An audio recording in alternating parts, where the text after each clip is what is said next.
Bom, pessoal, vamos dar sequência à nossa segunda semana com o curso de Compris na aprendizagem de elétrica básica.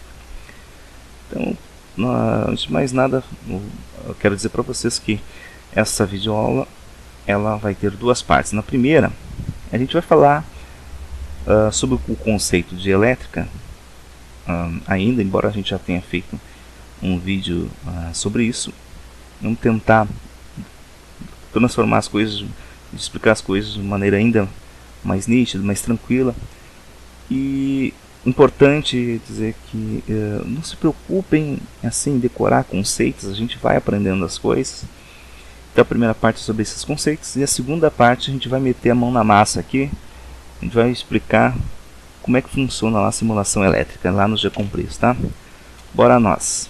A primeira questão que eu quero apresentar já para vocês é o seguinte: para a gente entender a eletricidade, a gente tem que falar sobre uma coisinha, que é o seguinte: o que há em comum entre uma pessoa, uma maçã, uma fita isolante e uma pedra? Há outras coisas em comum, mas aqui eu quero destacar que todos esses corpos são compostos de átomos. Não há na natureza uma matéria que não seja composta de átomos. Lembrando lá das nossas aulas, né, de ciências, depois de física e química, no ensino médio, né? Então, toda matéria existente tem átomo. E o que isso tem a ver com eletricidade, gente? O que é eletricidade? Não estou entendendo. Bom, então vamos explicar. A gente pode dizer que a eletricidade é uma propriedade do corpo. Por quê? Um corpo tem como propriedade uma massa, um peso. Um corpo tem como propriedade um volume, uma dimensão, né? A gente pode enxergar até com, se não for visível, mas com um microscópio, que a matéria tem a sua dimensão. E a matéria tem carga elétrica. Por quê? Como a gente já disse, ela é formada de átomos. E os átomos, vejam só, os átomos, por sua vez, é formados de elétrons, nêutrons e prótons. Aqui a gente tem um átomo de lítio com 3 elétrons na eletrosfera, né? Esses marronzinhos são os elétrons, e 3 nêutrons e 3 prótons no seu núcleo. Lembrando que isso aqui é apenas uma representação do átomo, né? Para a gente compreender o que realmente seria o núcleo, seria mais ou menos o seguinte: o núcleo seria uma cabeça de alfinete, e a eletrosfera, onde é que circundam os elétrons, equivaleria ao tamanho do estádio de futebol. Então isso aqui é apenas uma representação do átomo. Na verdade, o nêutron e o próton são bem menores do que o elétron, né? Bem menores não, ficam bem mais distantes, né, do que estão representados aqui. Ok? O que é mais importante saber aqui do átomo, para nós? Que a eletricidade, essa que a gente usa corriqueiramente nas nossas casas, ela vem justamente do elétron, ok? É essa partezinha do átomo que a gente usa nas nossas residências, né? Para gelar lá a nossa casa, né? Climatizar, para ter a luz, iluminar, para assistir uma televisão, para usar o celular. A gente apenas se utiliza dos elétrons, né? Seguindo então, uma coisa que é importante relembrar, porque a gente com certeza já passou por essa matéria lá ou no ensino médio ou mesmo nas aulas de ciências, é que num átomo há a mesma quantidade de cargas elétricas positivas e cargas elétricas negativas. Por quê? E o que são essas cargas elétricas? Então vamos explicar aqui. O elétron que fica circulando ao redor do núcleo, esses caras que estão aqui em marronzinhos, que são os elétrons, eles têm carga elétrica negativa. O próton que está lá no núcleo, ele tem carga elétrica positiva. E o nêutron é neutro. Okay? O átomo ele procura manter esse equilíbrio, certo? Procura manter esse equilíbrio, a mesma quantidade de elétrons com a mesma quantidade de prótons, né? E os prótons e os elétrons, eles se atraem, as cargas diferentes se atraem, as cargas iguais se repelem. Okay? Bom, aqui acontece na natureza que, como o elétron é muito distante do núcleo, ele pode se desprender, né? Como eu falei antes, numa escala real, o elétron estaria distante na eletrosfera do núcleo, igual um campo enorme de futebol. Colocaria lá no meio do campo uma cabecinha de alfinete, então ao redor desse alfinete, dessa cabeça de alfinete, estariam os elétrons rodando num diâmetro de um campo de futebol, ou seja, muito longe, né? E agora, isso em termos práticos fazem com que os elétrons, vamos dizer assim, escapem dos átomos, tá? É que essa representação aqui quer dizer, quando um átomo perde um elétron, que é o caso, ele se transforma não mais um átomo, mas num íon positivo. Então ele acaba tendo mais prótons do que elétrons, certo? A gente tinha 3 elétrons antes na eletrosfera, agora a gente só tem 2. Mas a gente continua tendo 3 prótons dentro do núcleo. Então a gente diz que esse carinha aqui passou a ser um cátion.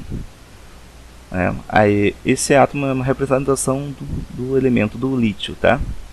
Então a gente coloca ali um maisinho para dizer que tem um próton a mais ali, ou um elétron a menos, tá? Mas como eu disse antes, a tendência é que as coisas se equilibrem. Então logo for possível, esse lítio aí, que é um cátion agora, ele vai querer pegar um elétron de volta, tá? Vai querer que o elétron volte ali para sua eletrosfera, vai querer se equilibrar, vai querer que tenha de novo 3 elétrons e 3 prótons. Beleza? Gente, e é aí, nesse equilíbrio, né, que tem a mesma quantidade de prótons e elétrons, é que o homem inventou e criou a tal da corrente elétrica. Inventou não, desculpa. Corrente elétrica existe na natureza, mas o homem fez uma pilha, por exemplo, né, que faz justamente isso, né? Faz com que os elétrons que estão sobrando num determinado componente vão para outro determinado componente onde estão faltando elétrons, certo? Na natureza, nós vamos dar 3 exemplos aqui de onde isso acontece, né? E isso é bem legal porque a gente vai acabando desmitificando a eletricidade. A eletricidade é algo, digamos assim, natural. Ela existe fora do homem, não é um produto do ser humano. Tanto é que, só para lembrar, porque isso a gente já passou por isso nas aulas de biologia, a nossa musculatura, aqui a gente tem, né, uma representação do bíceps, né? Os nossos músculos se retraem ou contraem justamente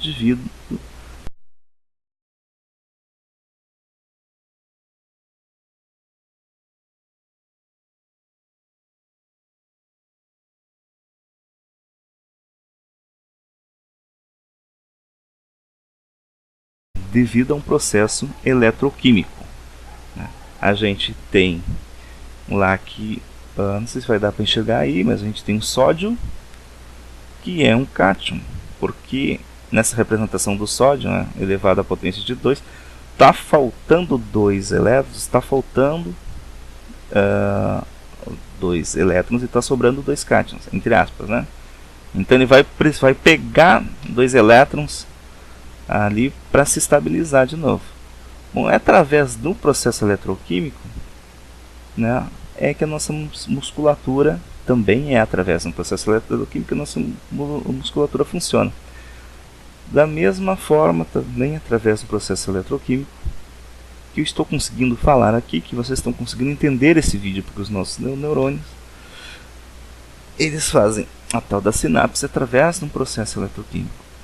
Da mesma forma, através de um processo eletroquímico, que surge o tal do relâmpago, né? O tal do raio, né? As nuvens carregadas negativamente, elas têm excesso de elétrons, tem muito elétron, né? E elas acabam criando uma descarga elétrica, porque na Terra há falta de elétrons, como essa representação aí embaixo está mostrando para vocês.